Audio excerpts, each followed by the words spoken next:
It sounds like a piece of ancient Oriental wisdom or a quote from Shakespeare, but it turns out that the expression "a picture is worth 1,000 words" was first coined by American ad man Frederick Barnard in 1921. And this doesn't make it any less true and goes a long way towards explaining the long and symbiotic relationship between advertising and illustration. It's a relationship which has had its share of ups and downs, but it's produced some of the most compelling, attractive and amusing illustration of the last 200 years. You can find examples of illustrated advertising from before the 19th century, but they're invariably crudely rendered engravings lacking any sign of creative imagination. And it wasn't until the 1830s when more visually sophisticated ads such as this from French engraver Tony Jouanneau and this by fellow Frenchman Honoré Daumier started to appear. But most posters and press advertising continued to be fairly pedestrian, despite the direction shown by these pioneers. And it took more than 30 years of mediocrity before yet another French artist opened everyone's eyes to the potential of illustrated advertising.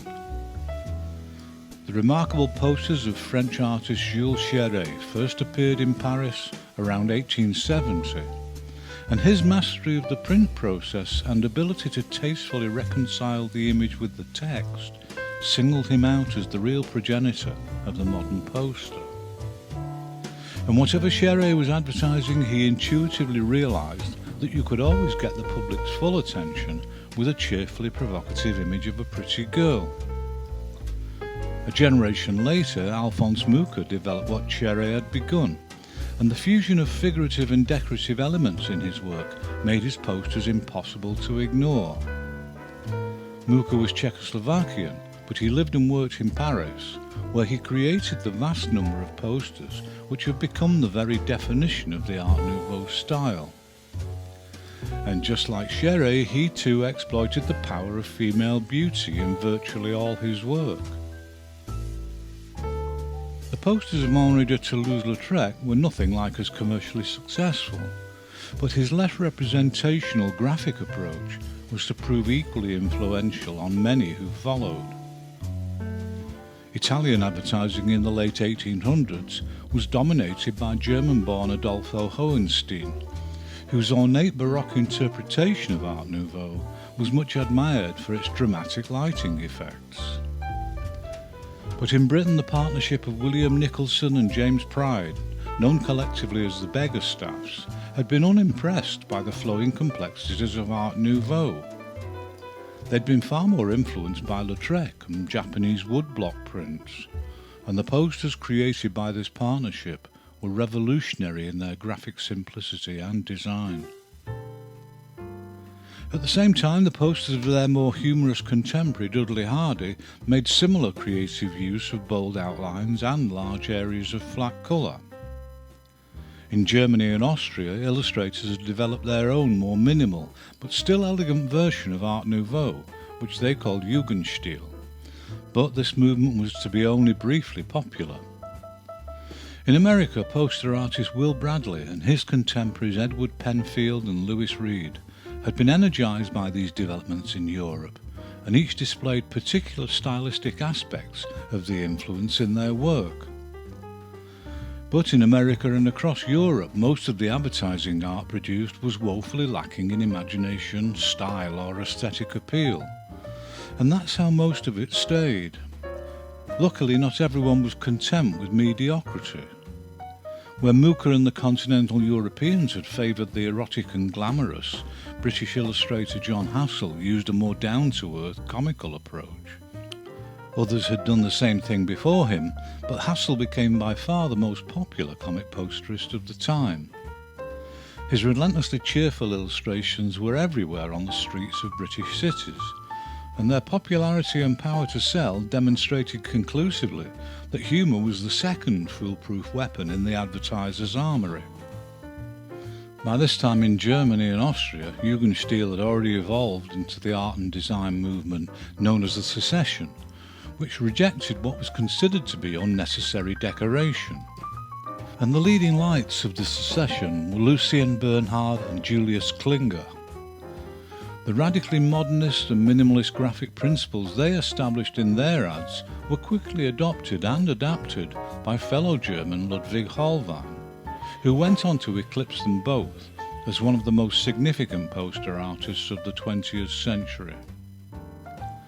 Generally flat colour using unexpected combinations, along with dramatic composition, were the defining features of his work, and the popularity and influence of his posters spread quickly through the rest of Europe as many others began working on similar lines. When the Great War of 1914 broke out, advertising took a back seat for 4 years, as many illustrators either joined the armed forces or turned their talents towards propaganda. And by this time America was largely ignoring the graphic minimalism which had begun and ended with Will Bradley and his colleagues, in favour of representational illustration styles which could only be reproduced by the new and expensive full-colour process. But the best of the American illustrators had by now developed their own design aesthetic, which when combined with the spectacularly skillful techniques of artists of the calibre of Joseph Leyendecker, were capable of creating posters of immense visual power and beauty.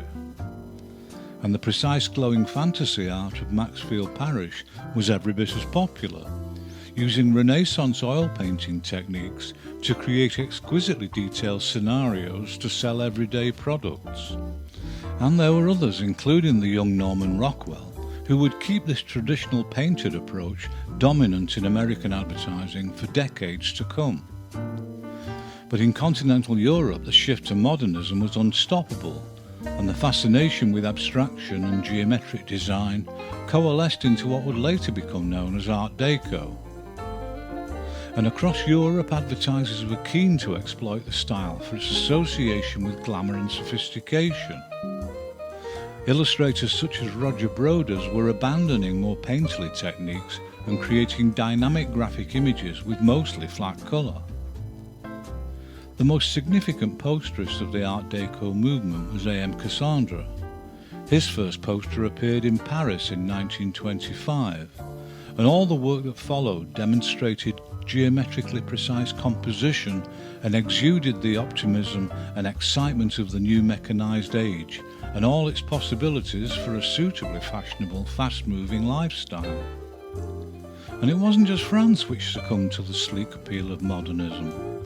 Spain's most successful poster artist at this time was Federico Ribas, who created many stylish ads which exhibited varying levels of Art Deco influence. And Herberto Carboni had similar success in Italy with his radically abstracted poster work, and he would continue to be a highly influential illustrator and designer in the following decades.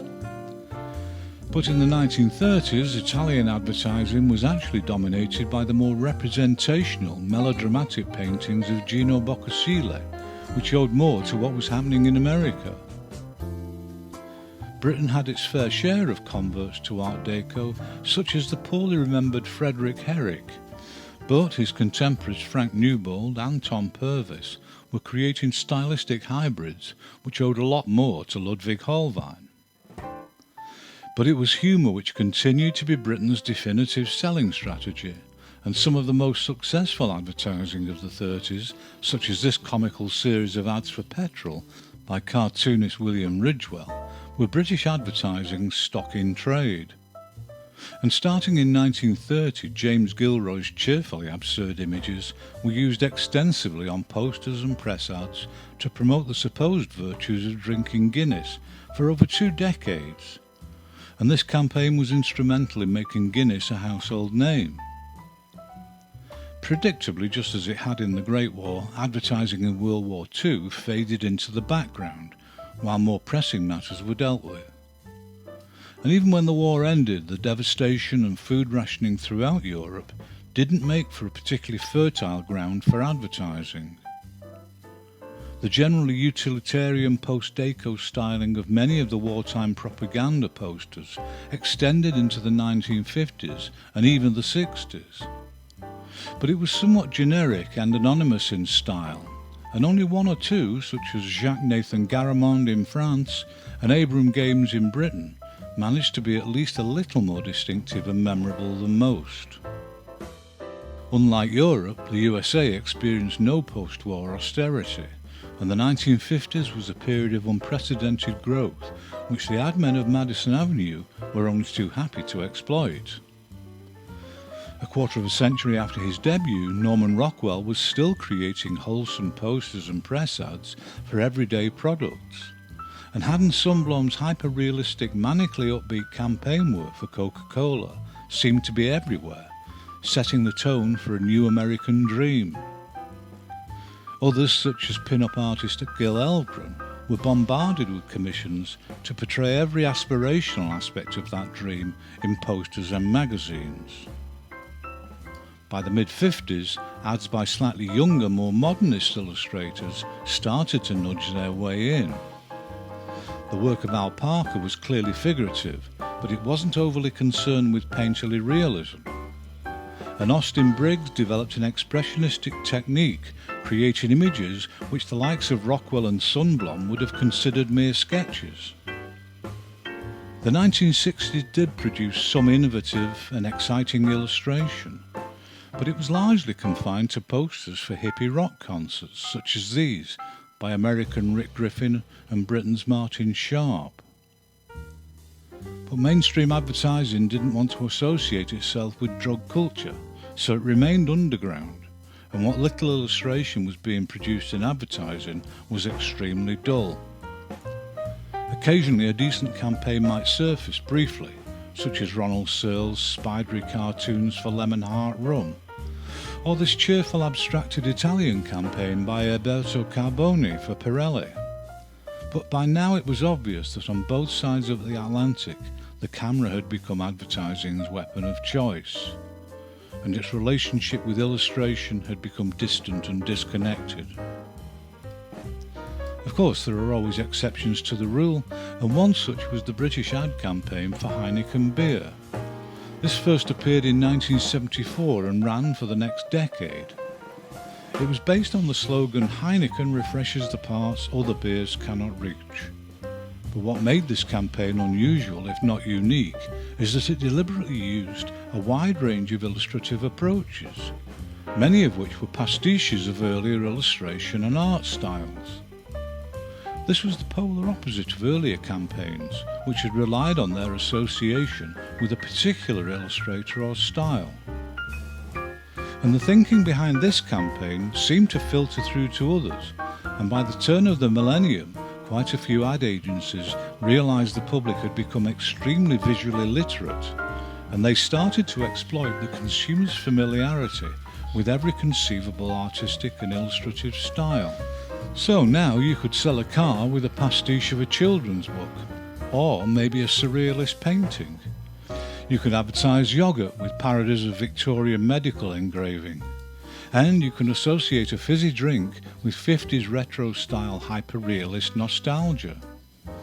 And around the same time, advertising discovered the potential of the entirely new phenomenon of digital painting and photo manipulation, which in the right hands could create impossible but absolutely believable and memorable images.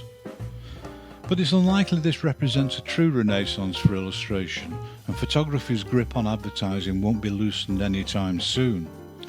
Even so, maybe these developments justify a small note of cautious optimism for the future of what was once a perfect partnership. It would be nice to think so.